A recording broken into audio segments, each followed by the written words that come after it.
පුරුදු පරදා දුසිරිත් දුරලෝ චිත්ත ශක්තිය අඳුරින් එළියට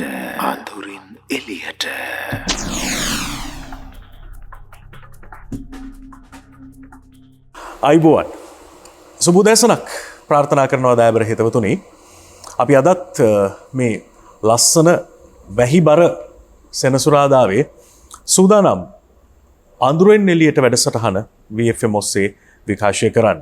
ඔබට FM 107 ඔස්සේ VFM රේඩියෝවෙන් ශ්‍රී ලාංකිකයන්ගේ රේඩියෝ විදිහට ඔබට ලංකාවේ ඕනෑම තැනක සිට සුපැහැදිලිව අඳුරෙන් එළියට වැඩසටහන ශ්‍රවණය කරන්නට හැකියාව තියෙනවා. ඒ විතරක් නෙමෙයි VFM YouTube නාලිකාවෙනුත් ඔබට අඳුරෙන් එළියට වැඩසටහන නරඹන්නට හැකියාව තියෙනවා කියන කාරණාව මතක් කරමින් අපි අද අඳුරෙන් එළියට වැඩසටහන ආරම්භ කරන්න සූදානම්. අර ආදරය කරන කාලෙදී මේ අපි කවුරුත් කියන හිතන දෙයක් තියෙනවනේ නේද? මේ සත් සමුදුරම තීන්ත බවට පත් වෙලා මේ මුළු අහසම සුදු කොළයක් බවට පත් වුණොත් අපිට ඒ ආදරය ගැන අපේ හිතේ තියෙන ආදර හැඟුම් වචනවලට පෙරලන්න ඒත් තින්ත මදි වේවි. ඒත් කඩදාසි මදි වේවි කියලා. නිකමට හිතන්න සුදු කඩදාසියක් ඉස්සෙල්ලාම වතාවට ඔබ අතට ලැබුණු දවසේ ඒකෙන් මොනවා කරන්නද, ඒකෙන් මොනවා ලියන්නද, ඒකෙන් මොනවා අඳින්නද, මොකක්ද ඒකෙන් කරන්න කියන එක පවා ඔබට හිතාගන්න බැරි වේවි.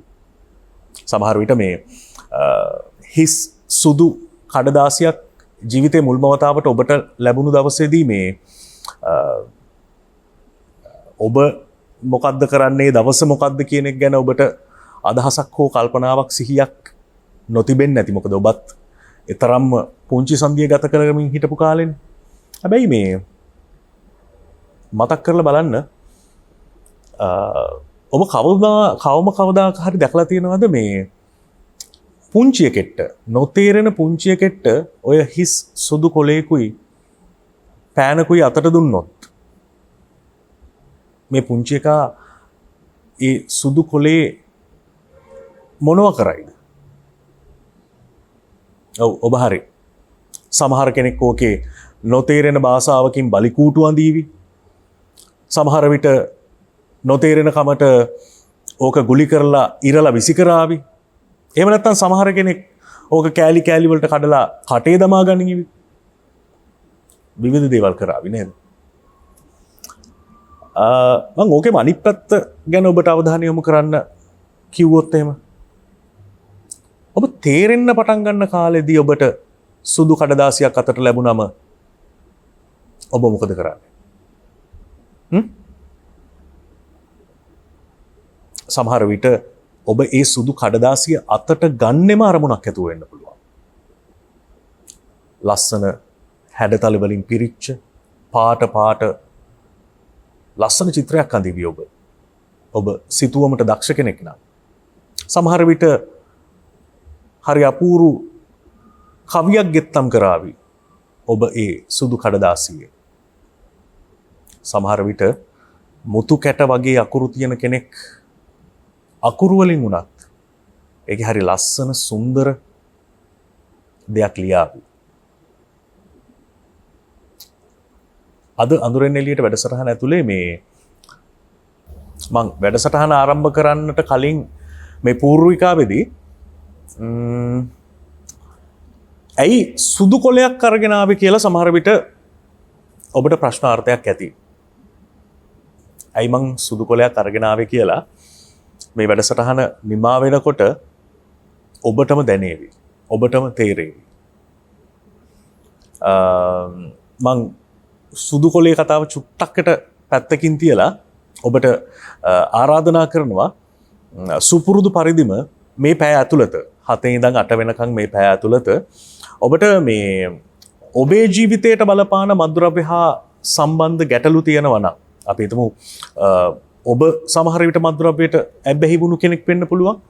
ඔබට ඒ මත්ද්‍රව්‍ය කියන පීඩාවෙන් එළියට එන්න ඕන කෙනෙක් වෙන්න පුළුවන්. එහෙම නැත්නම් ඔබේ ආදරණීයන්ගේ ජීවිත මේ මද්ද්‍රව්‍ය කියන අඳුරු වලාවෙන් ගලව ගන්නට අවශ්‍ය කෙනෙක් වෙන්න පුළුවන් ඔබ.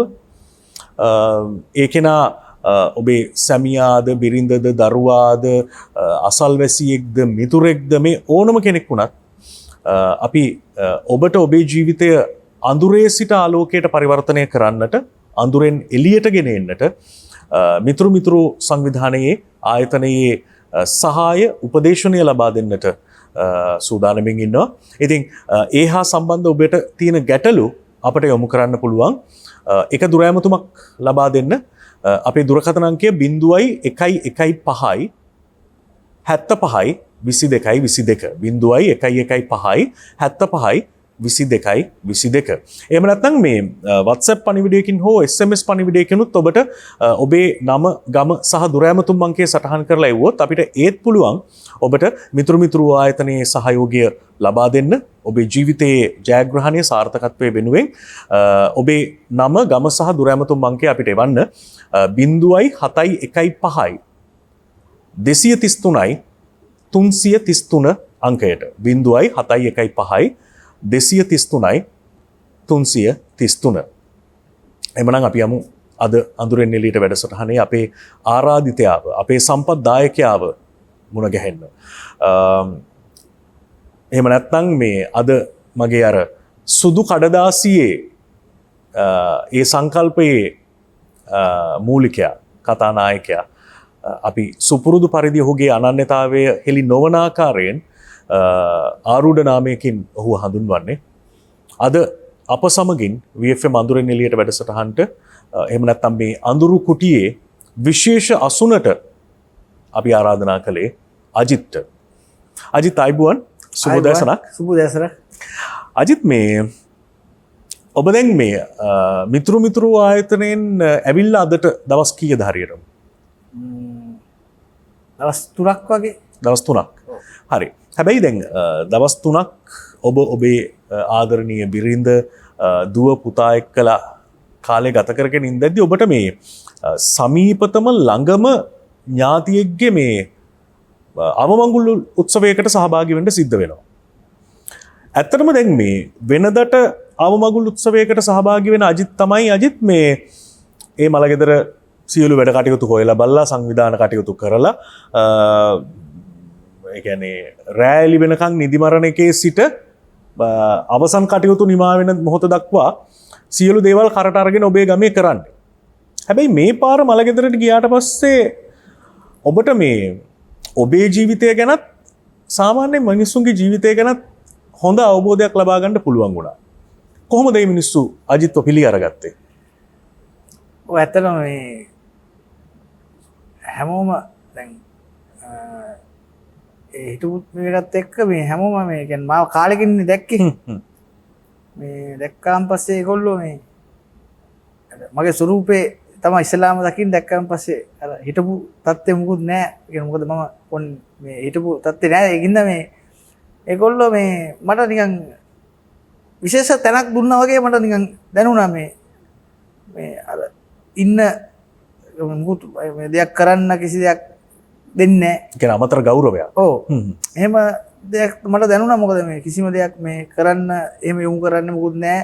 මගේ පාඩුවේ මට මේ නිදි මරන්නවත් ඕඩ් නෑ කියන තැන තමයි ඒගොල්ලෝ හිටියේ. එහෙම දෙයක් තමයි මට දැනුනේ. මොකද මේ අර වෙන්දනම් ඉතින් සාමාන්‍යයෙන් ඒගොල්ලෝ බලාපොරොත්තු වෙනවනේ. මේ වෙලාවේ මගෙන් එහෙම කිසි දෙයක් බලාපොරොත්තු වෙන්නේ නැහැ. ඒ වගේ දෙයක් තමයි මේ මට දැනුනේ. ඇත්තටම අවංකවම අජිත් ඒ වෙලාවේ මේ ඔබට මුණ ගැහුණු මිනිස්සු ගැන ඔබට කාලයකට පස්සේ හෝ සමහර විට ඔතන ඔබේ ඥාතීන් ඉන්නේ නැති, සමහර විට ඔබේ මිතුරන් ඉන්නේ නැති, ජීවිතේ සෑහෙන කාලයක් ඔබත් එක්කලා එකට සහජීවනයෙන් කාලය ගත කරපු මිනිස්සු ඔය ඔබට මුණ ගැහුණේ නේ?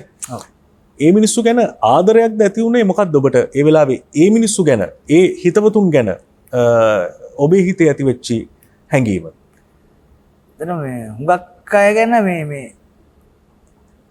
ගෞරවයක් ඇති වුණා. මේ මොකද මේ බලපු බැල්මේ ඉඳලා කතා කරපු වචනේ ඉඳලා එහෙම වුණාම නිකන් හුඟක් අය ගැන එහෙම ගෞරවයක් ඇති වුණා. මොකද මේ ඇත්තටම මට නිසි ගෞරවයක් ලබා දුන්නා කියලා මට හිතෙනවා එතනදී. අජිත් මේ මම ඔය කතාව පොඩ්ඩක් ඔබේ අර අඳුරු ඉතිහාසය පැත්තට අරගෙන යන්න. මීට අවුරුද්දකට දෙකකට තුනකට හතරකට විතර කලින් ඔය වගේ අවස්ථාවකට ගියා නම් ඇත්තටම මම සහසුද්දෙම දැනගන්න කැමතියි. ඔබ ළඟට එන යාළුවෝ කවුද? ඔබට එතනදී ඔබ මලගෙදරක නම් කොතනටද ඉස්සල්ලාම යන්නේ? මොකද්ද කරන්නේ? යාළුවෝ මොනවා ගැනද කතා කරන්නේ? ඔබ මොනවා ගැනද කතා කරන්නේ? ඔබේ සාක්කුවේ මොනවා තියෙයිද? මොකද්ද මේ ඉතිහාසය? ඔය මීට අවුරුදු 3කට 4කට කලින් වගේ වුණා නම් ඇත්තටම මගේ සාක්කුවේ අනිවාර්යෙන් මත්ද්‍රව්‍ය තියෙනවා. යන්නේ ඒ සම්බන්ධ ඒ කියන්නේ ඒ දේවල් එක්ක ඉන්න යාළුවෝ හොයාගෙන තමයි යන්නේ. දැන් එහාට හුඟක් දුරට හොයන බලන අඩුයි. ඒ කියන්නේ කෙරෙන තැන් තියෙනවා කවුරු හරි කියලා හරි එහෙම කරන තැන් තියෙනවා. එහෙම නැත්නම් අපි හුඟක් වෙලාවට වෙන්නේ අරක තමයි.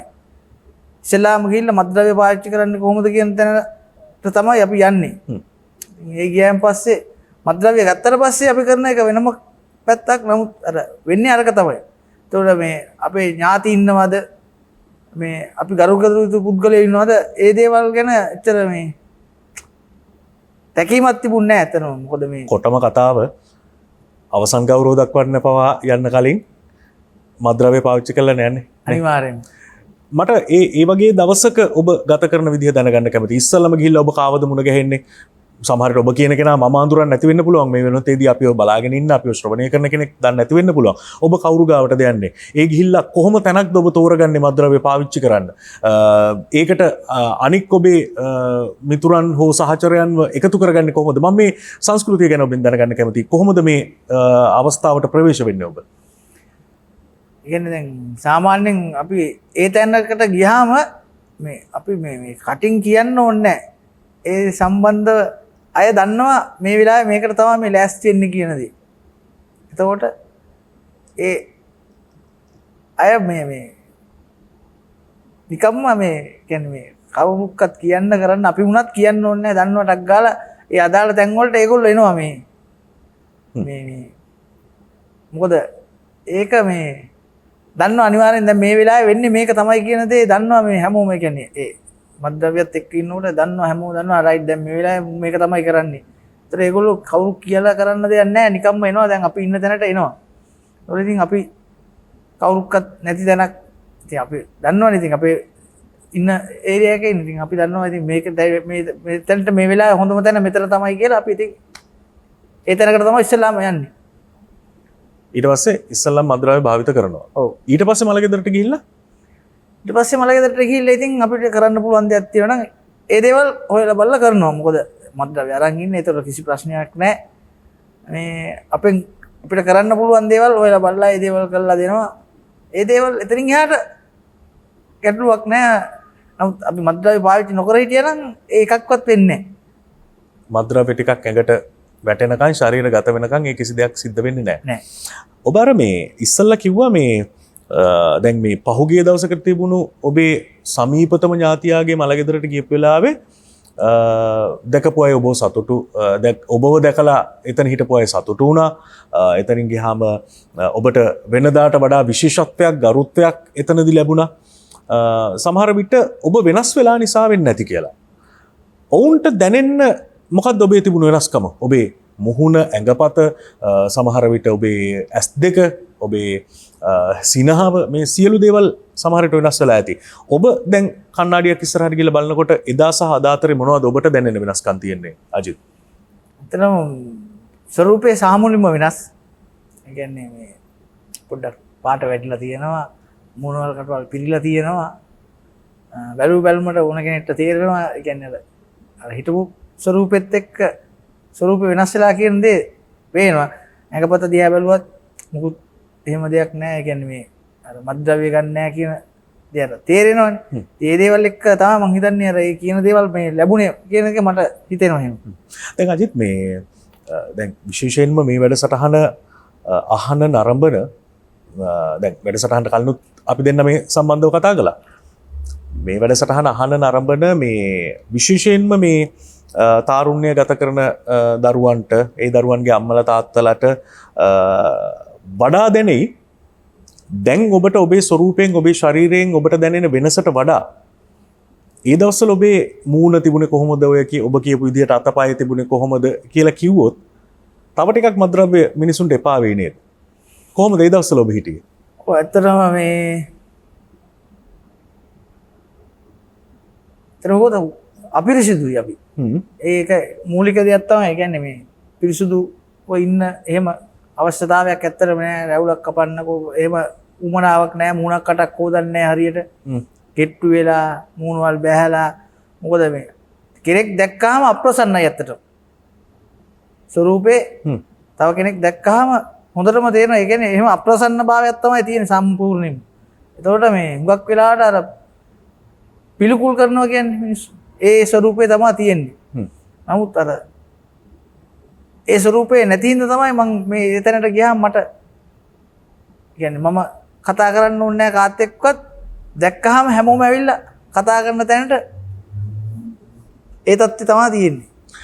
අජිත් දැන් ඔබට වයස? දැන් මට 43ක් වෙනවා. හරි. මං මෙතනින් එහාට මේ කතාව අරගෙන යන්න කලින් කෙටියෙන් හෝ ඔබේ පෞද්ගලික තොරතුරු ටිකක් දැනගන්න කැමතියි. මට ඔබේ නම ගම හෝ ඔබේ පවුල් පසුබිම, ඔබ විවාහකද, ඔබේ පවුලේ කවුද ඉන්නේ, අම්මා තාත්තා මොකද කරන්නේ, ඔබේ වෘත්තිය මොකද්ද, මේ කරුණු කාරණා ගැන ඔබට කියන්න පුළුවන්. සීමාවේ සිට කිසි ප්‍රශ්නයක් නැහැ. මම දැනගන්න කැමතියි. ඔව් මගේ නම අජිත්. ඔව්. මම පාසල් ගියේ රජයේ පිළිගත් මේ රජයේ මේ රටේ පිළිගත් ජාත්‍යන්තර පාසලක තමයි මම ඉගෙනුම ලැබුවේ. මගේ පියා ව්‍යාපාරිකයෙක්. ඒතර මට සහෝදරියෝ දෙන්නෙක් ඉන්නවා. එතනින් එහාට මම සාමාන්‍ය පෙළ දක්වා විතරයි ඉගෙන ගත්තේ. එතනින් එහාට මගේ අධ්‍යාපනය මම නතර කරා. ඊට පස්සේ මමත් ව්‍යාපාර වලට සම්බන්ධ වෙනවා. එතනදී ඇත්තටම මේ මුදල් කියන දේ සම්බන්ධව එහෙම කිසි ප්‍රශ්නයක් නැහැ. ඕන තරම් එනවා. ගැවසෙනවා තේ ගැවසෙනවා. ඉතින් මේ දේවල් එක තමයි එතනින් එහාට සාමාන්‍ය හුඟක්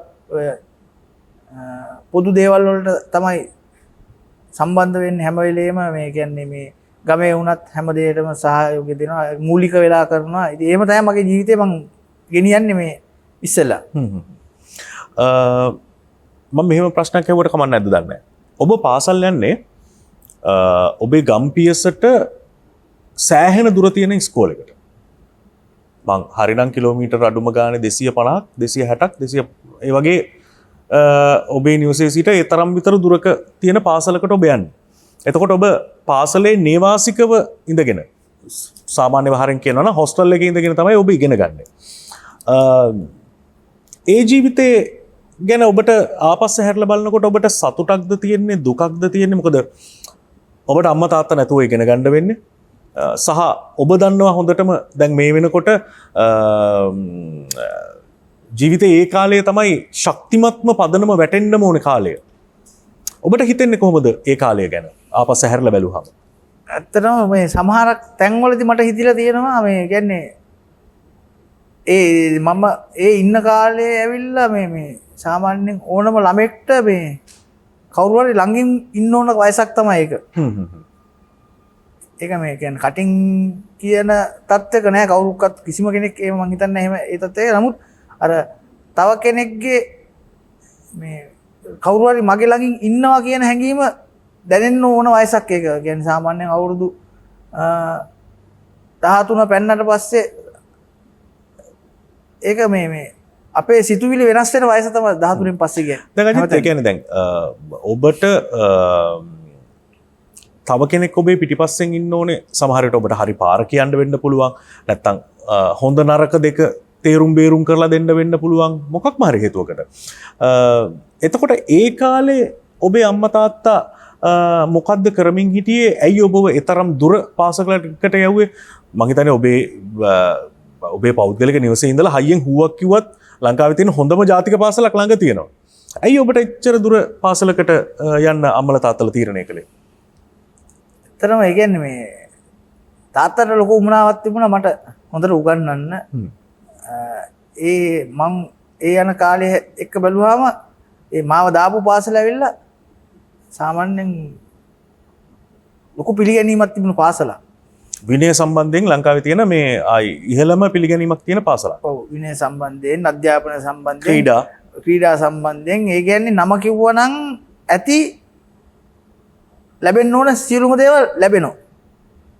ඒ වගේ තත්ත්වයක තිබුණා. ඉතින් ඒ දේ හින්දා තමයි මං හිතන්නේ තාත්තා මාව ඒකට යොමු කළේ කියලා මං හිතනවා. ඒ කියන්නේ මේ මොකද මේ ආයාසයෙන් තොරව හැමදේම ලබා ගන්න පුළුවන් තත්ත්වයට පත් කරන්න තාත්තට ලොකු ආසාවක් තියෙන දේ කියන්නේ මොකද මේ අනිත් හැමදේම තියෙනවා. ඉතින් ඒ අපේ නැති පැත්තනේ අපි අධ්‍යාපනයෙන් ගන්න. ඉතින් ඒක හින්දා මං හිතන්නේ තාත්තට ඒ වුණාව තමයි තියෙන්නේ නැත්තේ.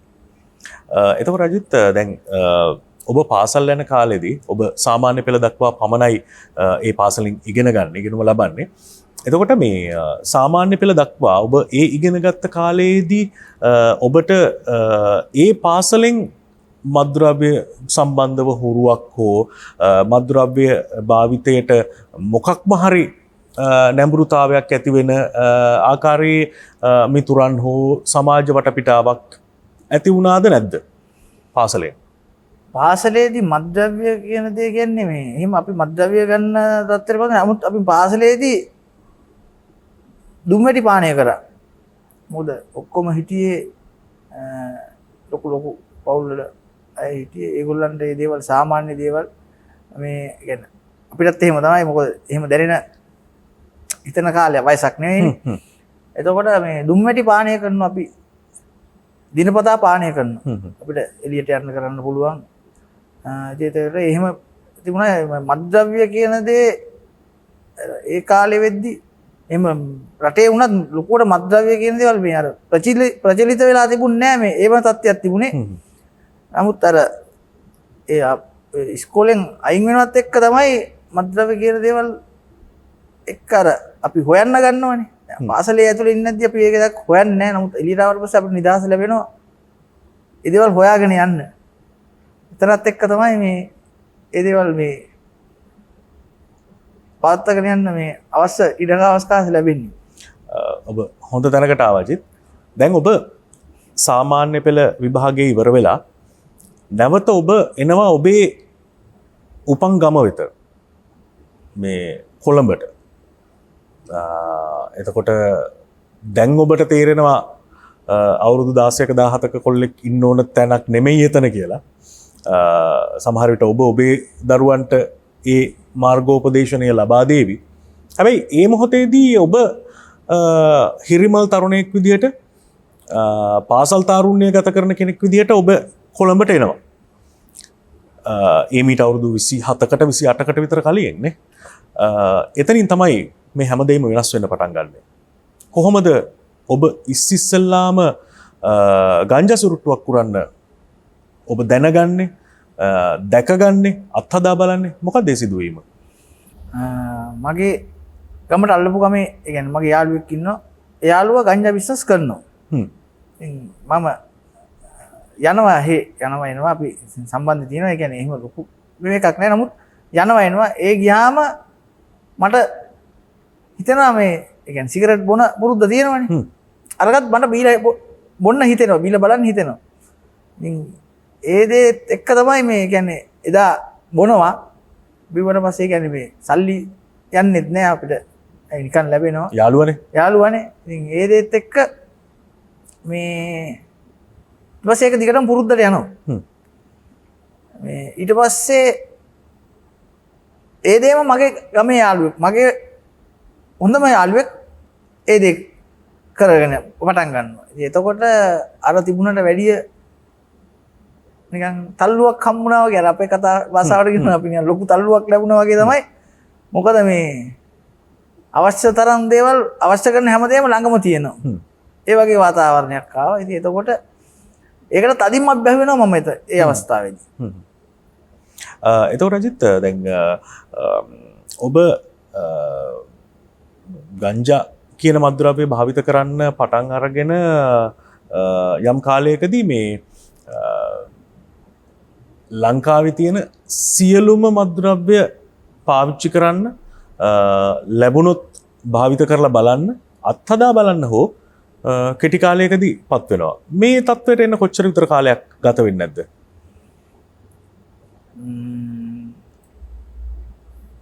කියන්නේ පාසලෙන් ඉවත් වෙලා අවුරුදු 10ක් විතර යනකම් එහෙම ලොකුවට මේ වෙන දේවල් සම්බන්ධව මේ එච්චර ලොකු මේ කැමැත්ත ඒ කියන්නේ මේ ආසාවක් එහෙම තිබුණේ නැහැ. ගංජා තමයි ආස කියන්නේ කැමැත්තෙන් හිටපු එකමද. නමුත් ඊට පස්සේ ටික ටික මම ව්‍යාපාර කරන්නේ මම ඒ දේවල් එක්ක තව තැන් වලට යනවා. ඒ කියන්නේ මේ විවිධ ප්‍රදේශ වලට යනවා. ඒ යනකොට ඒ තැන් වලදී වෙන වෙන දේවල් දකින්නවා. ඒ දකින්න දේවල් එක්ක මට හිතෙනවා මේක බලන්න ඕනේ මොකද්ද කියන්නේ. එහෙම හිතෙනවා. එතකොට ඒ තැන් වලදී ඒ දකින්න දේවල් එක්ක මං ඒ වෙලාවේ තීරණය කරනවා මේ රයිට් මම මේක මොකද්ද කියලා මං කරලා බලන්න ඕනේ. එහෙම තමයි අනිත් මත්ද්‍රව්‍ය කියන දේ අනිත් දේවල් එක්ක මේ ටික ටික මේ ඊට පස්සේ මුලදීම වගේ ඔය පැණි කියලා තිබුණ COREX-D ඒක තමයි අපි ඊට පස්සේ මුලින්ම මේක කරන්නේ. ඊට පස්සේ එක එක පෙති જાති ආවා. එතකොට තව වෙන ආවා. ඉතින් මේ හැමදේම මොනවද මම දැනගන්න කැමතියි මොනවද? ඒ කියන්නේ සාමාන්‍යයෙන් දැන් ඔය ටැබ්ලට් ඒවා ආවා. ඊට පස්සේ ඇසිඩ් එහෙම ආවා. එතකොට මේ කොකේන් පස්සේ අන්තිමට ආපු දේ තමයි අයිස්. හැමදේම මේ කවුරු හරි කෙනෙක් කියනකොට මෙහෙම මත්ද්‍රව්‍යයක් කියලා ඒ ආපු අලුතම ඒ කියන්නේ කවුරුත් දන්නේ නැහැ. නමුත් අපිට ඒ දේවල් මේ දැනුවත් වෙනවා නිකම්ම. ඒතකොට ඒ දේවල් කරලා බලන්න ඕනේ කියන හැඟීම සෙනික වෙන කියන්නේ මේ දිගටම කරන දේ නැතත් මේ කරලා හරි බලන්න ඕනේ කියන හැඟීම එනවා. ඉතින් ඒ දේත් එක්ක මේ සාමාන්‍යයෙන් ලංකාවේ ඇවිල්ලා තියෙන හැම මත්ද්‍රව්‍යයක්ම වගේ මම ඒ ඔස්සේ භාවිතා කරලා තියෙනවා. ඔබ මේ හෙරොයින් කියන මත්ද්‍රව්‍ය ආක්‍රමණයට ග්‍රහණය වෙන මොහොත වෙනකොට අජිත් වැඩි හිටියෙක් ඔබට යමක් කමක් තේරෙනවා. අවබෝධ කරගන්න පුළුවන්. සුදු පාට කියන්නේ මොකද්ද කළු පාටම කියන්නේ මොකද්ද කියන එක ඔබට තේරුම් කරගන්න පුළුවන්. තේරුම් කරගන්න පුළුවන්.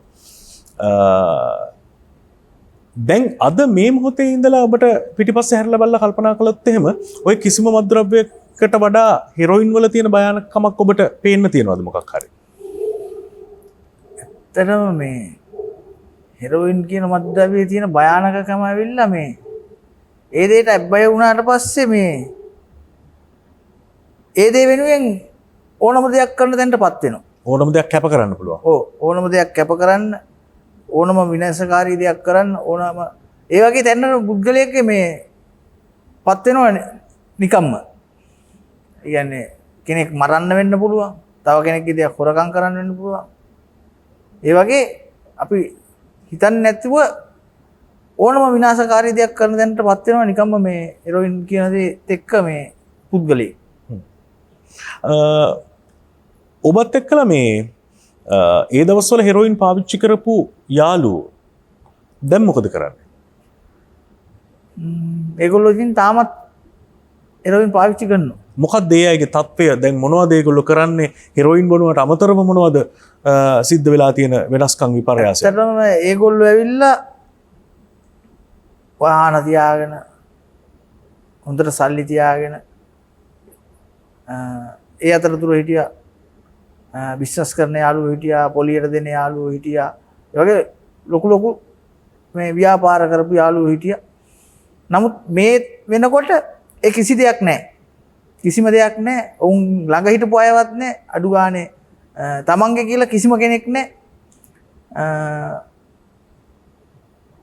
ඒගොල්ලන්ගේ අවශ්‍යතාව සපුර ගන්නවත් ක්‍රමයක් නැතිවෙන්නටපත් වෙලා තියෙනවා. ඒ කියන්නේ අර දැන් කතාවට කියනවානේ හෙරොයින් කියන මත්ද්‍රව්‍යයට ඇබ්බැහි වුණොත් ආපහු ගොඩේීමක් නැහැ කියලා. ඔබටත් අවස්ථා ගණනාවකදී මිතුරන්ගෙන් ආරාධනා ලැබෙනවා මංකොල්ල කාලා හොරකම් කරලා හරි කුඩු ගහමු කියන තැනට. එහෙම ඉතිහාසයේ මතක තියෙනවද ඔබට? ඔව් ඇත්තටම කවුද මේ ආරාධනා කරන්නේ? ඒ මගේ ළඟම ඉන්න යාළුවෝ තමයි. මොකද මගේ තිබිච්ච පසුබිමත් එක්ක මට මගේ දේව අවශ්‍යතා කරගන්න මට කොහොම හරි හැකියාවක් ලැබුණා. මුදල් තියෙනවා. ඔව් මට තිබුණා. නමුත් මාත් එක්ක හිටපු යාළුවන්ට නැහැ. ඉතින් එතකොට ඒගොල්ලෝ ඒ තැන් වලට එමුවට තව කෙනෙක්ගෙන් බලාපොරොත්තු වෙන්න පුළුවන් දෙයක් නෙවෙයි ඕක. හෙරොයින් කියන දේදී කව කෙනෙක් විශ්වාස කරන්න මේ හොඳම යාළුවවත් විශ්වාස කරන්නේ නැති තැනට නිතැතින්ම පත් වෙන තැන. ඉතින් එතකොට මේ ඒ තැන් වලදී ඒගොල්ලන්ට සල්ලි නැති වෙනකොට මටත් අඬ ගහලා තියෙනවා. නමුත් මේ මගේ මොකක් හරි වාසනාවකට හරි මට ඒ තැන් වලට මේ යන්න උන්නේ නැහැ කියන්නේ මේ යන්න හිත දුන්නේ නැහැ කියන්නේ මේ මට මං හිටපු මේකත් එක්ක හිටපු අර කියන්නේ මට මගේ දේවල් කරගන්න කොහොම හරි මුදල් ලැබුණා. ඒතකොට මට තව කෙනෙක්ගෙන් ඉල්ලන්න කරන්නවත් මං එදා ඉඳලා කැමති නැහැ කායෙන්වත් මේ සිගරට් එකක්වත් ඉල්ලන්න බොන්න එහෙම කැමති නැහැ. ඒක හෙරොයින් ගත්තත් මට ඒ පුරුදු එහෙමම තිබුණා. ඉතින් ඒ දේවල් එක්ක මේ ඒ තැන් වලින් හුඟක් තැන් වලින් මම බේරුණා. නමුත් ඒ යාළුවෝ මගේත් එක්ක හිටපු යාළුවෝ හොරකම් කළා, මංකොල්ල ගාලා, හිරේ ගිහිල්ලා, උඩු විකුණලා, උඩු බීලා අද වෙනකොට යන්නේ නමක් නැහැ. ඒ තත්ත්වෙටපත් වෙලා තියෙනවා. මම මෙහෙම තැනකට එන්නම්. ඔබ කොයිතරම් කාලයක් විතර හෙරොයින් වලට ඇබ්බැහි වෙලා ඉන්නේ නැද්ද අජිත්? මම අවුරුදු 14ක් 15ක් විතර කාලයක්. අවුරුදු 14ක් 15ක් විතර කාලයක්. 14ක් 15ක් විතර. මේ කාලෙන් පස්සේ කවුද ඔබව මිතුරු ආයතනයට යොමු කරන්නේ? කවුද ඔබව එක්කගෙන යන්නේ? ඔබ බලහත්කාරයෙන් එක්කගෙන යන්නේ මිතුරු ආයතනයට? කොහොමද මිතුරු ආයතනය හා සම්බන්ධ වෙන්න ඔබට හිත හැදෙන්නේ?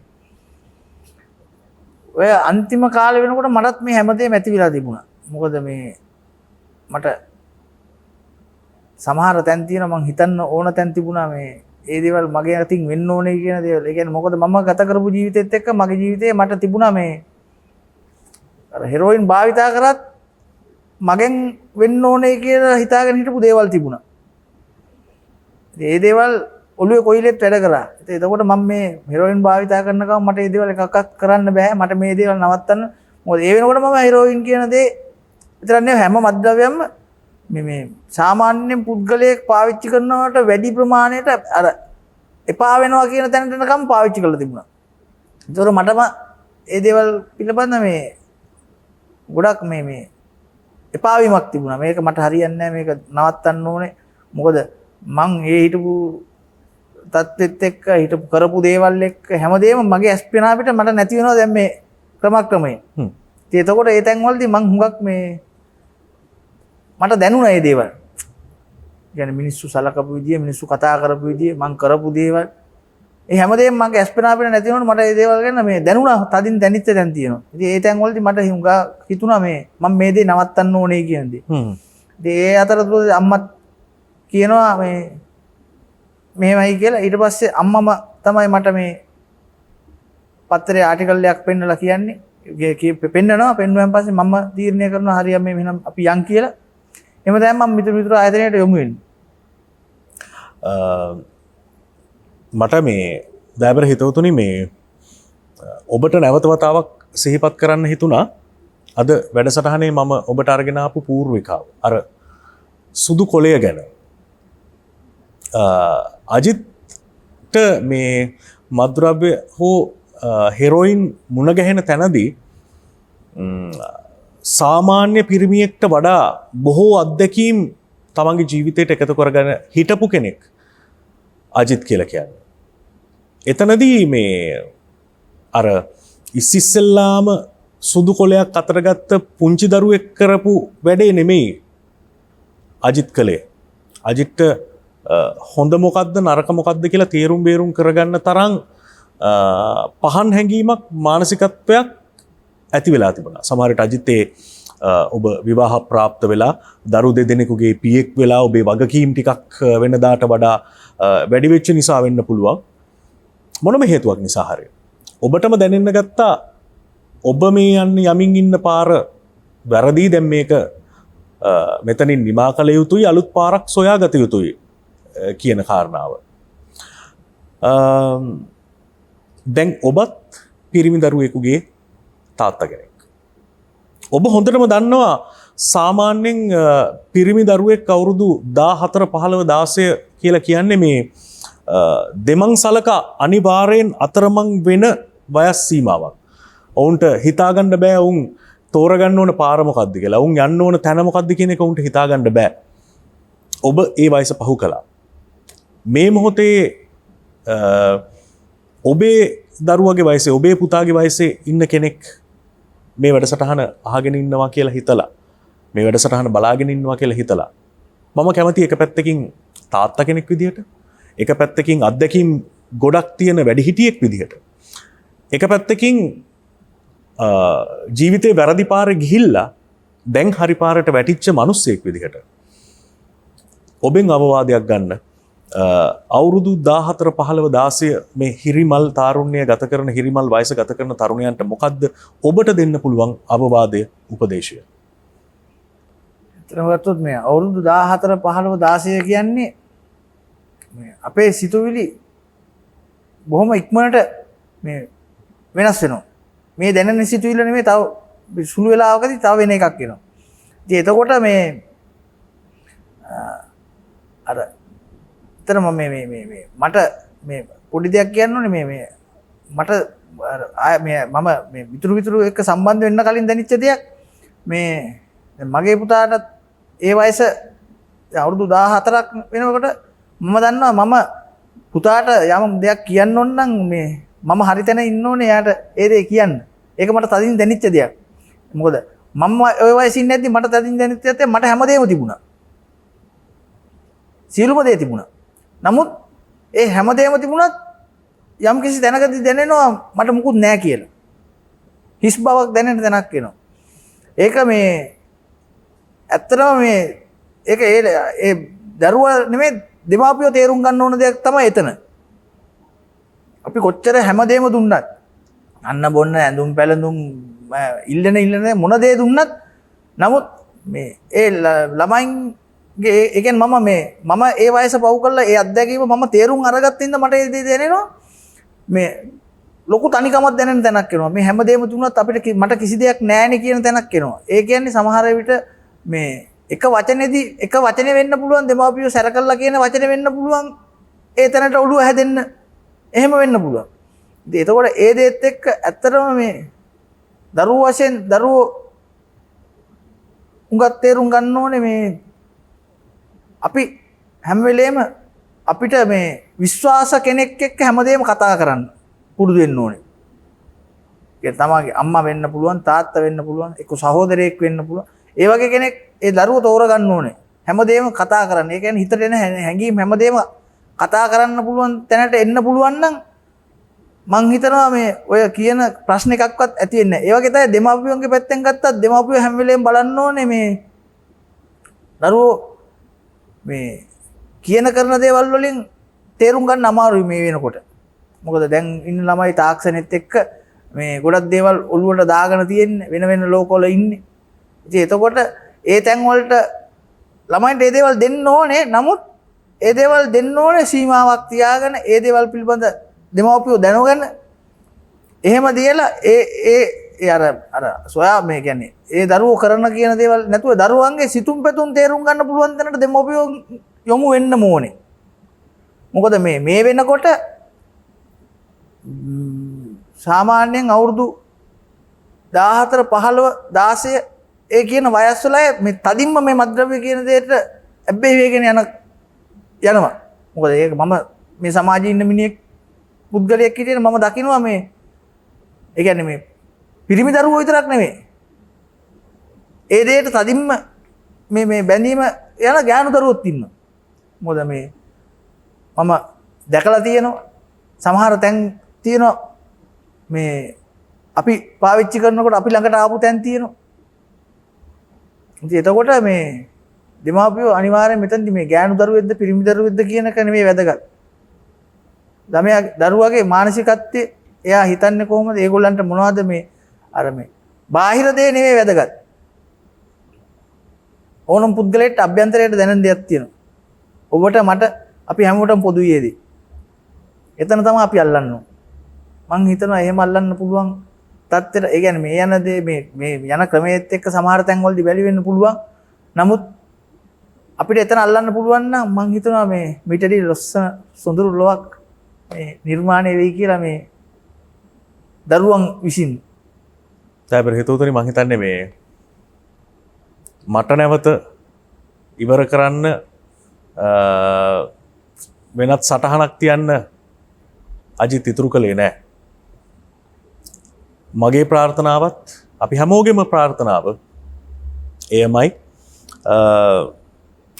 සමහර විට මේ ඔබ යන අඩිපාරේ ගමන් කරන ඔබේ දුව ඔබේ පුතා ඔබෙන් ආදර්ශ ලබා ගන්න ඔබේ දුව පුතා හරි මගට නිසි මගට වගකිව යුතු පාර්ශවයකට වගකිව යුතු පාරකට ගන්න තියෙන ලොකුම වගකීම තියෙන්නේ ඔබේ දෑත මත ඔබේ දෙවුර මත.